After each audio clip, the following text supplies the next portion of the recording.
Guys, কেমন আছো তোমরা সবাই?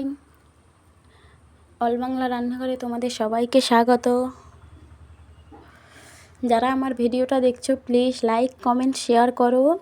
আর আমি যেভাবে ভিডিওতে লিখে লিখে দেখাচ্ছি ঠিক ওইভাবেই তোমরা করবে। খুব অল্প সময়ে খুব তাড়াতাড়িভাবে করা যায়। কোথাও যদি যাওয়ার থাকে চটজলদিভাবে এই রান্নাটা করা যেতেই পারে।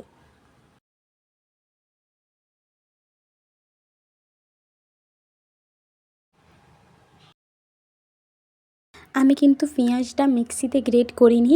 আমি যে ছোটো ছোটো আলুর ঝুরনিগুলো হয় না, আমি ওখানে পেঁয়াজ ও টমেটোটাকে ভালো করে ঝুরে নিয়েছি, তাতেই এইভাবে হয়ে গেছে।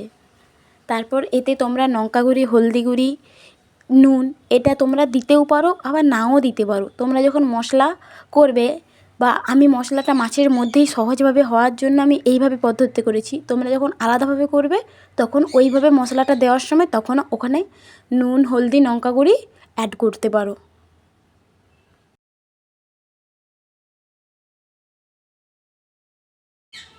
যারা আমার চ্যানেলে নতুন প্লিজ চ্যানেলটা সাবস্ক্রাইব করো, তাহলে আমার নতুন নতুন ভিডিও তোমরা খুব তাড়াতাড়ি দেখতে পাবে। এইভাবে খুব অল্প সময়ে যে কোনো রান্নাকে করতে পারবে।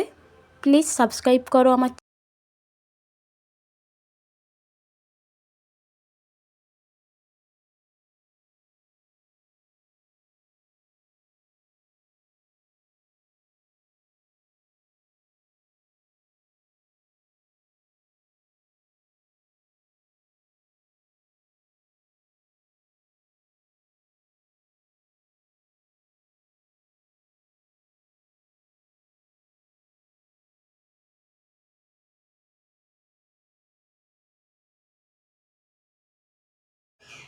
কে কোথা থেকে দেখছো চ্যানেলটা অবশ্যই কমেন্টে জানিও। আর রান্নাটা কেমন লাগলো সেটাও তোমরা জানিও প্লিজ। এইভাবে 5 মিনিটেই কিন্তু এই রান্নাটা হয়ে যাবে। সবাই ভালো থেকো